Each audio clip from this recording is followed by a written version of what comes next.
উপরে উপরে BNP professor doctor Mohammad ইউনূসকে সমর্থন জানালেও ভিতরে ভিতরে বিএনপি আসলে সেনাপ্রধান এবং ভারতের সাথে সমঝোতা করেছে, যার মধ্য দিয়ে ইউনূসকে সরাতে চায়।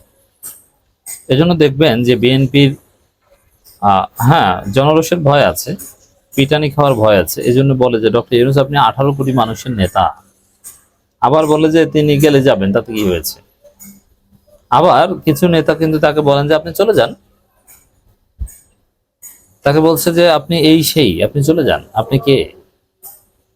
দর্শক, একটা খবর যমুনা টিভি রিপোর্ট করেছে, আপনি 18 কোটির ইউনূস, আমরা আপনাদের পদত্যাগ চাই না।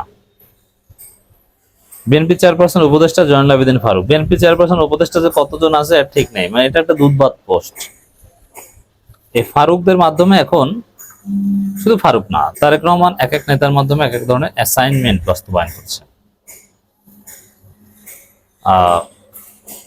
বাস্তবায়ন করছেন। কিন্তু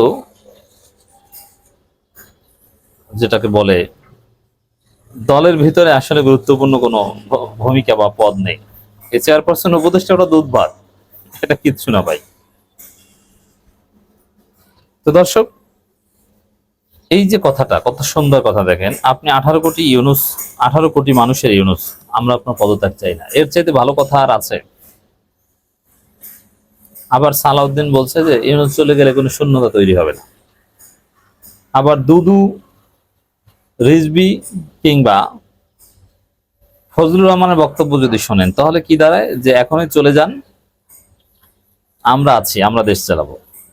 ফজলুর রহমান নাকি বলছে, যদি এটা হয়তো বা গুজব, কিন্তু মজা করে বলছে মানুষ তার নামে, যে ইউনূস পদত্যাগ করলে আমি প্রধান উপদেষ্টার দায়িত্ব নিতে রাজি আছি। এই কথা ফজলুর রহমান না বললেও এই ধরনের দৃষ্টিভঙ্গি পজেস করেন। তাহলে দর্শক, এই ফারুক সাহেবদের যে কথা, আপনি 18 কোটির ইউনূস, যদি 18 কোটির ইউনূস, এই কথা ঠিক না, কারণ 18 কোটির মধ্যে 1 কোটি আছে কমপক্ষে আওয়ামী লীগ, সেই 1 কোটিতেও তাকে মানে না, আর বিএনপি আসলে তাকে মানে না, এটা উপরে উপরে বলেছে। বিএনপি কি উপরে উপরে ইউনূস বন্দনা, আর ভিতরে ভিতরে সেনাপ্রধান ভারতের সাথে মিলে ইউনূসকে সরিয়ে নতুন কোন তত্ত্বাবধায়ক সরকার চায়, যার প্রধান হবে ওয়াকারুজ্জামানের পছন্দের কেউ।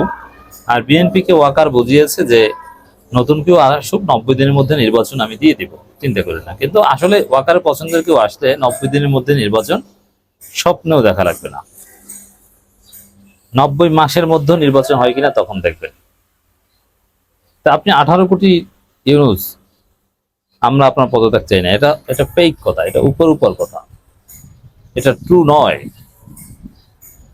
বিএনপি চেয়ারপারসন উপদেষ্টা জয়নুল আবেদিন ফারুক বলেছেন, আপনি ব্যক্তি ইউনূস নন, বাংলাদেশে 18 কোটি মানুষের ইউনূস, আমরা তো আপনাদের পদত্যাগ চাই না। মানে এত সুন্দর কথা যদি আসলেই রিয়ালিটি হতো, তাহলে প্রফেসর ইউনূস ভুলেও পদত্যাগের কথা চিন্তা করতেন না। যে বিএনপি আছে, জামাত আছে, সেখানে পদত্যাগ করবো মানে বিএনপি জামাত যেটা চায় তার উপরে বাংলাদেশে কোনো কথা আছে? যৌথভাবে চাইলে, বিএনপি জামাত আলাদা আলাদাভাবে চাইলে সেটা গুরুত্ব নাই, কিন্তু যৌথভাবে বিএনপি জামাত যেটা চায়, এর চাইতে বড় কথা, ভালো কথা তো আর নেই। তো দর্শক, বিএনপি জামাত যৌথভাবে প্রফেসর ইউনূসকে চায়, তাহলে বিষয়টা এরকম না, ইউনূসের কি শান্তি, কত বড় ব্যাকআপ। কিন্তু আসলে না, আসলে বিএনপি কোন হেল্পই করছে না, উপরে জনগণকে বোঝাচ্ছে, মানে এটা জনগণ আবার বোঝে যে এগুলো বাটপাড়ি। তো বিএনপির এই কথা বিশ্বাস করবেন না। জাতীয় নির্বাচন বানচালের ষড়যন্ত্র রুখে দাঁড়াও দেশবাসী শীর্ষক মুক্ত প্রতিবাদ সমাবেশ তিনি কথা বলেন। প্রেস ক্লাবে কিছু উদ্ভট প্রোগ্রাম করা হচ্ছে ইদানিং, মাঝে মাঝে করা হয় এরকম, একটা হচ্ছে মানে একদম উদ্ভট, যে তারেক রহমানের দেশে আসার প্রতিবন্ধকতা দূরীকরণ বিষয়ক সেমিনার, মানে সেমিনার আর জায়গা পায় না। তো ওইরকম যে নির্বাচনের